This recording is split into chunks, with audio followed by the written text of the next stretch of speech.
অতীতকালের একটি ঘটনা যদি আপনারা শুনেন সুন্দর বুঝতে পারবেন দান আর সাদাকার কি ফজিলত, দান আর সাদাকার কি গুরুত্ব। অতীতকালের একটি চমৎকার ঘটনা আছে, খুব গুরুত্বের সাথে শোনার চেষ্টা করবেন প্রিয় ভাইয়েরা। এক ব্যক্তি মনে মনে নিয়াত করলো আমি সাদাকা করব।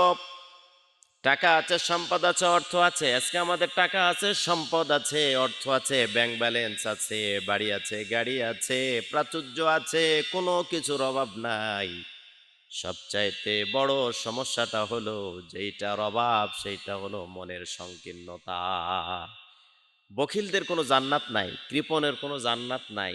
নামাজ পড়েছেন, হজ করেছেন, সব কিছু আপনার আমলের সব কিছু রুটিন আপনার পরিমাপ সুন্দর, সব রুটিন আপনি ফলো করেছেন, কিন্তু আপনি যেটা থেকে দূরে ছিলেন সেটা হলো মানুষকে আপনি দান করেন নাই, সাদাকা করেন নাই, ভালোবাসেন নাই।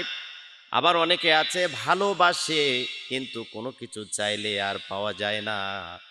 অতীতকালের এই ঘটনা থেকে যদি আপনারা একটু গুরুত্বের সাথে শোনেন চমৎকার ভাবে বুঝতে পারবেন সাদাকা দিলে মালিক আপনাকে কত বেশি দান করবেন, কত বেশি দিবেন।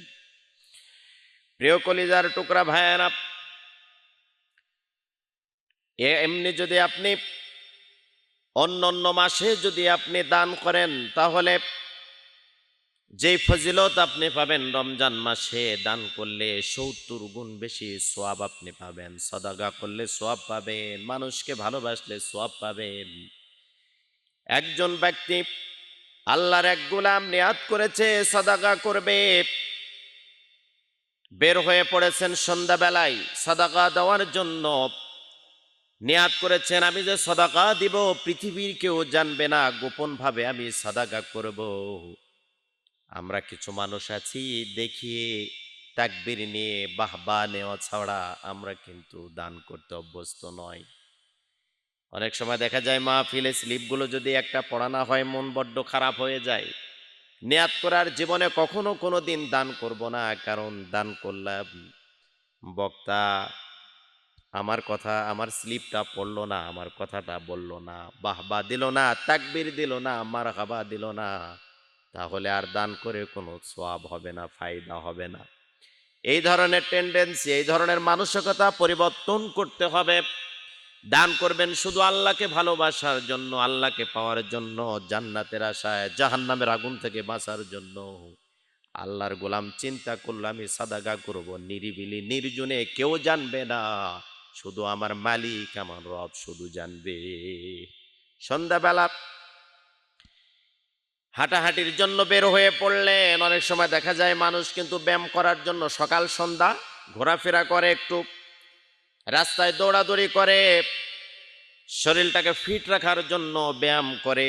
সন্ধ্যার পরে বের হয়ে পড়লে না নিয়ত করলে আমি বের হওয়ার সাথে সাথেই যাকে পাবো, আমি যদি বুঝতে পারি আরে সাদাকা দেওয়া দরকার প্রয়োজন, তাহলে তারে আমি সাদাকা দিয়ে দিব। প্রথম দিনে বের হয়ে পড়লেন, সাদাকা দিয়ে দিলেন, সাদাকাটা পড়ে গেল একজন ডাকাতের হাতে। ডাকাত চিন্তা করলো কি ব্যাপার, আমি সাদাকা পেয়ে গেলাম, আর যেই ব্যক্তি সাদাকা দিয়েছেন সে তো দ্রুত সাদাকা দিয়েছেন, তার 14 গোষ্ঠীর পরিচয় কিন্তু জানতে চান নাই। মনে করেছেন এই ব্যক্তিটাকে সাদাকা দেওয়া প্রয়োজন, সাদাকা হাতে দিয়ে দিয়েছেন। সকালবেলা এলান হয়ে গেল, প্রচার হয়ে গেল, এলাকায় জানাজানি হয়ে গেল, যেই ব্যক্তিটাকে আপনি সাদাকা দিয়েছেন ওই ব্যক্তিটা তো ডাকাত। আপনি কারে সাদাকা দিয়েছেন? সাদাকা দেওয়া ব্যক্তি আল্লাহর কাছে ফরিয়াদ করে বলে মালিক আমি যারে সাদাকা দিলাম ওই ব্যক্তি তো ডাকাত, আমি কি কোনো সওয়াব পাবো নাকি ফায়দা পাবো নাকি জানি না। দ্বিতীয় দিন আবার বের হয়েছেন সাদাকা নিয়ে, হাঁটাহাঁটি শুরু করেছেন। দেখা হয়ে গেল একটা প্রতিতা মহিলার সঙ্গে, কিন্তু যে সাদাকা দিবে সে তো জানে না এটা প্রতিতা, চরিত্রহীনা মহিলা, এইটা তো জানে না। কিন্তু ওই সাদাকার টোপলাটা, প্যাকেটটা, সাদাকাটা ওই চরিত্রহীনা মহিলার হাতে দিয়ে বাসায় চলে এসেছেন। পরের দিনে এলান হয়ে গেল, প্রচার হয়ে গেল, কানাকানি শুরু হয়ে গেল, আপনি যাকে সাদাকা দিয়েছেন ওই মহিলাটা হলো চরিত্রহীনা মহিলা। মহিলা চরিত্র খারাপ, পতিতালয় মহিলা, আপনি কারে সাদগা দিয়েছেন? লোকটি আল্লাহর কাছে ফরিয়াদ করলো, আল্লাহ, প্রথম দিনে ডাকাতের হাতে পড়লো, দ্বিতীয় দিনে এই ধরনের একটা চরিত্রহীনা মহিলার হাতে আমার সাদাগা পড়ে গেল, জানি না কতটুকু সওয়াব পাবো। 3 দিনের বেলায় আবার সাদাগা নিয়ে যখন হাজির হয়ে গেছে, ওই সাদাগাটা গিয়ে এমন একটা কোটিপতি ধনাঢ্য পরিবারে গিয়ে পড়েছে, ধনী মানুষের হাতে সাদাগাটা পড়েছে। সাদাকা যিনি দিচ্ছেন উনি তো তার আর পরিচয় জানার চেষ্টা করেন নাই। কিছু মানুষ আছে, টাকা আছে, অর্থ আছে, সম্পদ আছে, ব্যাংক ব্যালেন্স আছে, ডাক নাম যশ খ্যাতি সবই আছে, কিন্তু দেখবেন একটু উস্কো খুস্কো চেহারা নিয়ে থাকে, ভালো গেট আপ সেট আপ নাই, টাকা আছে বোঝা যায় না, জামা কাপড় ইলাক পোশাকের গর্জিয়াস স্টাইল, কোনো কিছুই তারে দেখে বোঝা যাবে না যে এই লোকটার টাকা আছে, অর্থ আছে, সম্পদ আছে। ধনী মানুষটা উস্কো খুস্কো চেহারা, জামা কাপড়টা অত পরিপাটি নয়, লন্ডি করা নয়, সেরকম সেট আপ গেট আপ নাই। লোকটার হাতে সাদাকা দিয়ে বাসায় যাওয়ার পরে পরের দিনে যখন এলান হয়ে গেল আপনি কারে সাদগা দিয়েছেন, লোকটা তো ধনাঢ্য পরিবারের, লোকটা তো ধনী, আল্লাহ রব্বুল আলামিনের কাছে ফরিয়াদ করে, মালিক আমি তো এই বিষয়গুলো জানি না, সাদাকা দিয়েছি কতটুকু কবুল হবে মালিক তুমি ভালো জানো। রাতের বেলা আল্লাহর গোলাম, আল্লাহর বান্দা রাতে ঘুমাতে গিয়েছে, কে যেন আওয়াজ করে বলে, ও আল্লাহর গোলাম, তোমার সাদাকাটা ব্যর্থ হয় নাই, তোমার সাদাকাটা, তোমার নিয়াত ভালো ছিল। বুখারী শরীফের সর্বপ্রথমে হাদিসে যেটা বলা হয়েছে, নবী করিম সাল্লাল্লাহু আলাইহি সাল্লাম বলেছেন, ইন্নামাল আমালু বিন্নিয়াত। কোন বান্দার বান্দি যদি নিয়াতের ভিতরে অশুদ্ধতা না থাকে, নিয়াতটা যদি ভালো নিয়াত করে, পরিপাটি নিয়াত হয়, যদি খাস নিয়াত হয়, ওই নিয়াতের ভিতরে যদি কোনো 2 নাম্বারই না থাকে, ওই নিয়াতের ভিতরে যদি কোনো ভোগীযোগী না থাকে, তাহলে মালিক বান্দার মনের নেক আশাটা কবুল করে নেবেন। ওই যে আল্লাহর বান্দা সাদাকা করতেছিলেন, তার নিয়াতের ভিতরে কোনো দুর্বলতা ছিল না। কে যেন রাতের অন্ধকারে স্বপ্নের মাধ্যমে জানায়া দেয়, ও আল্লাহর গোলাম, ও আল্লাহর বান্দা, তুমি যে 1 দিন 2 দিন 3 দিন, প্রথম দিনে ডাকাতের হাতে, দ্বিতীয় দিনে পতিতালয়ের হাতে, তৃতীয় দিনে তুমি ধনী ব্যক্তির হাতে সাদাকা দিয়েছো, তোমার সাদাকাটা আল্লাহ রব্বুল আলামিন কবুল করে নিয়েছে। এখানে আর একটা শিক্ষা আছে।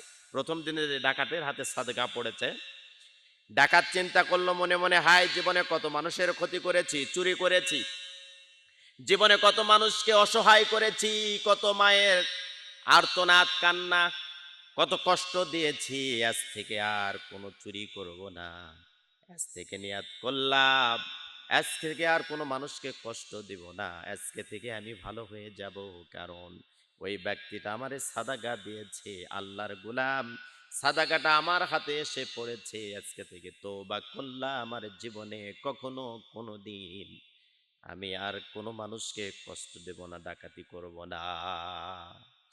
2 নাম্বার পতিতালয় মহিলা চিন্তা করলো, হায়, আল্লাহর একজন বান্দা এসে আমার হাতে সাদাকা দিয়েছে, জীবনে কত চরিত্র নষ্ট করেছি, কত পাপ করেছি, কত গুনাহ করেছি, ও মালিক, আমি আজকে থেকে তওবা করলাম, তোমার রাস্তায় ফিরে আসতাম, আজকে থেকে আর কখনো কোনো দিন আমি অবৈধ সম্পর্কে জড়াবো না, আমি আর কখনো পাপ কাজে লিপ্ত হব না।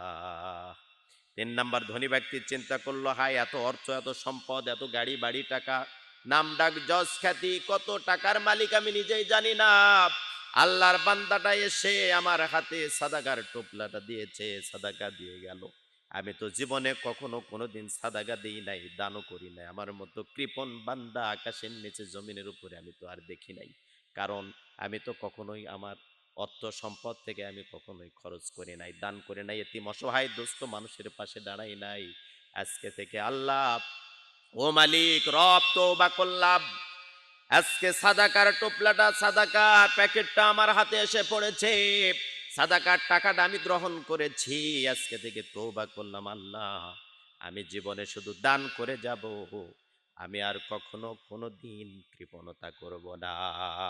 যদি আপনি দুনিয়াতে 1 টাকা দেন, আল্লাহ পাক আপনাকে 10 টাকার সওয়াব দিবে। রমজান মাসে আপনি 1 টাকা যদি দান করেন 70 টাকার সওয়াব আল্লাহ পাক আপনার আমলনামায় লিখে দিবেন। এজন্য কৃপণতা করবেন না প্রিয় ভাইয়েরা। কৃপণতা যারা করে এদের আল্লাহর রহমত বরকত থেকে তারা বঞ্চিত হয়ে যায়। মনে করে অর্থ সম্পদ টাকা পয়সা কোনো কিছুই তো আমার অভাব নাই, আমি তো সবই ভালো চলতেছি। কিন্তু মালিক সেই স্পষ্ট হাদিসে নবী করিম সাল্লাল্লাহু আলাইহি ওয়াসাল্লাম বলেছেন যে কৃপণ বান্দা আল্লাহর জান্নাতে যাইতে পারবে না। কারণ যেই মানুষের দ্বারা সমাজের কোনো উপকার হয় না, দেশের কোনো উপকার হয় না, পার্শ্ববর্তী মানুষের কোনো উপকার হয় না, গরিব মানুষের কোনো কাজে লাগে না, এতিম অসহায় দুস্থ মানুষের পাশে দাঁড়ানোর স্যাক্রিফাইস করার মতো যার মানসিকতা নাই, ওই ব্যক্তি আল্লাহর জান্নাতে প্রবেশ করতে পারে না।